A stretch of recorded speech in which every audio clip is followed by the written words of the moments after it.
dengan judul Asal-Usul Manusia. Kepada Saudara Hendra, saya persilakan. Baik, perkenalkan, nama saya Hendra Hia, Prodi Pendidikan Agama Kristen. Baik, yang menjadi judul makalah saya di sini adalah Asal-Usul Manusia.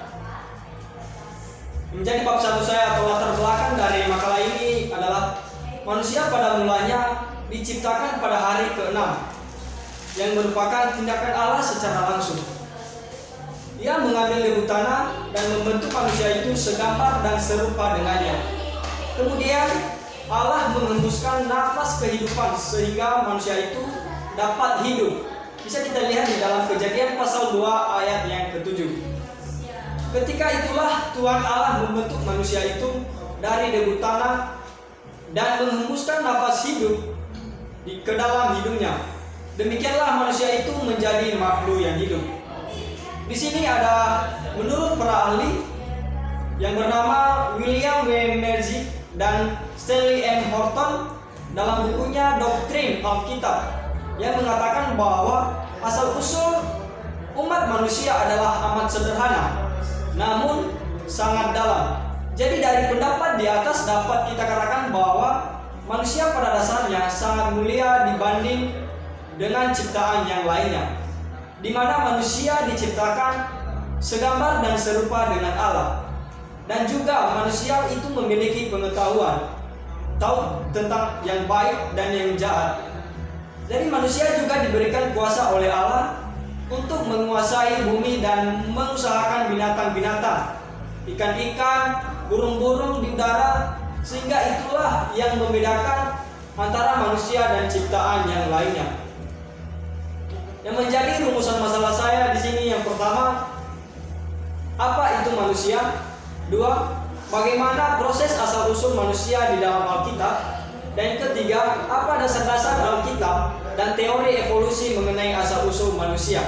Selanjutnya, bagaimana asal mula manusia dan kesatuan umat manusia? Dan yang terakhir adalah apa saja sifat dan kehendak bebas manusia? Yang menjadi tujuan saya di sini yang pertama adalah agar pembaca dapat memahami tentang pengertian manusia, dan juga pembaca dapat memahami tentang proses asal-usul manusia di dalam Alkitab. Selanjutnya, agar pembaca dapat memahami tentang dasar-dasar Alkitab dan teori evolusi mengenai asal-usul manusia. Keempat, agar pembaca dapat memahami asal mula manusia dan kesatuan umat manusia. Dan yang terakhir, agar pembaca dapat memahami sifat dan kehendak bebas manusia. Dan menjadi pembahasan saya di sini adalah yang pertama adalah pengertian dari manusia. Manusia merupakan hasil proses evolusi alamiah dari suatu bentuk kehidupan yang lebih sederhana. Di sini ada seorang ahli yang bernama Karanel, seorang sarjana berhaluan evolusi ambang, menulis bahwa manusia diciptakan dari debu dengan suatu tindakan ekstra ilahi yang khusus, dengan tubuh yang secara struktural mirip dengan golongan vertebrata atau hewan yang bertulang belakang, dan dengan jiwa yang dibentuk menurut gambar dan rupa Allah. Selanjutnya, proses asal-usul manusia di dalam Alkitab. Jadi yang pertama di sini adalah manusia diciptakan menurut contoh ilahi dengan makhluk lain yang lebih rendah. Ketika Allah menciptakan tumbuhan dan ikan-ikan maupun binatang-binatang, dikatakan bahwa Allah menciptakan mereka itu menurut jenisnya, yaitu menurut bentuk tipikal dari masing-masing jenisnya. Akan tetapi manusia tidaklah diciptakan demikian. Pada waktu Allah menciptakan manusia, Ia berkata, marilah kita menjadikan manusia menurut gambar dan rupa kita. Bisa kita lihat di dalam Kejadian pasal 1 ayat yang ke-26. Dalam kisah penciptaan ini, sesungguhnya penciptaan manusia sangatlah berbeda. Dan yang kedua, dari proses asal-usul manusia di dalam Alkitab, yaitu dua elemen dari natur manusia jelas dibedakan. Di dalam kitab Kejadian pasal 2 ayat yang ke-7 terdapat perbedaan yang sangat jelas antara asal usul tubuh dan asal mula jiwa.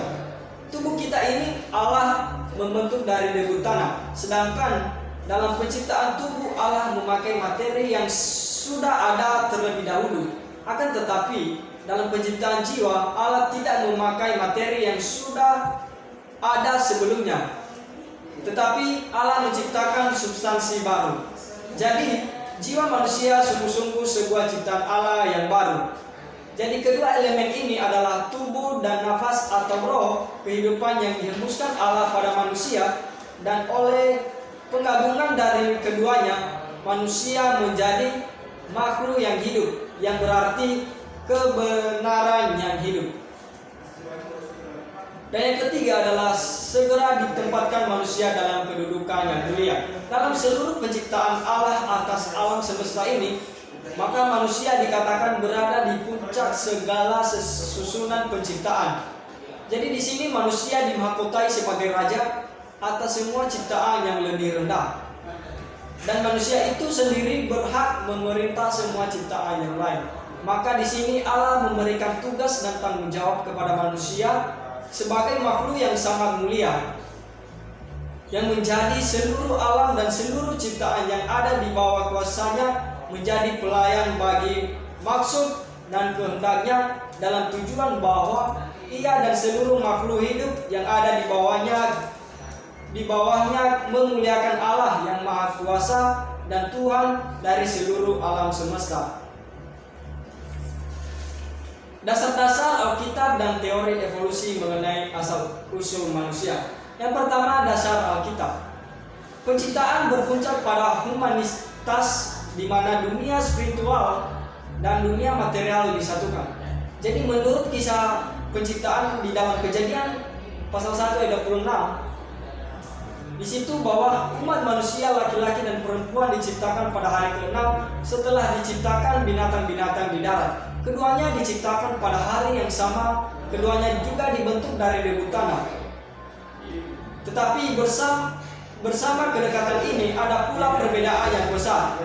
Atas perintah Allah, binatang dijadikan oleh bumi. Kejadian 1 ayat 24. Akan tetapi manusia diciptakan setelah pertimbangan ilahi, menurut gambar Allah untuk menjadi Tuhan atas segala sesuatu. Sedangkan di sini nomor 2-nya teori Darwin yang bertentangan dengan Alkitab. Jadi ada seorang filsuf atau ahli yang mengatakan bahwa yang bernama Darwin, ia berhasil dalam penelitiannya untuk menggabungkan kedekatan antara manusia dan binatang. Namun hal itu tidak dengan cara biasa dan menjadikannya dukungan bagi hipotesis yang telah dominan, dan juga menunjukkan jalan di mana perihal manusia sebagai keturunan binatang tampak mungkin.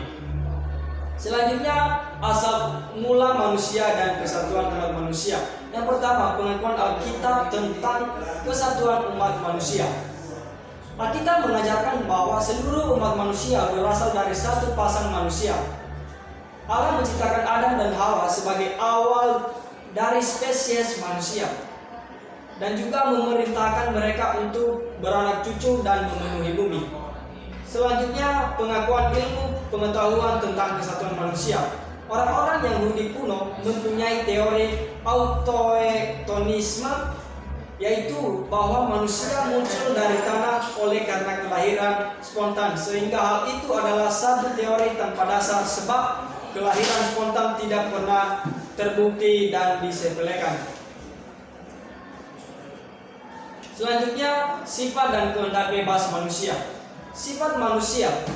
Semua orang mempunyai nenek moyang yang sama, yaitu Adam dan Hawa. Dalam surat Roma 5 ayat 12 sampai 21 mengenai kejatuhan, dengan tepat didasarkan pada solidaritas dan persatuan ras manusia.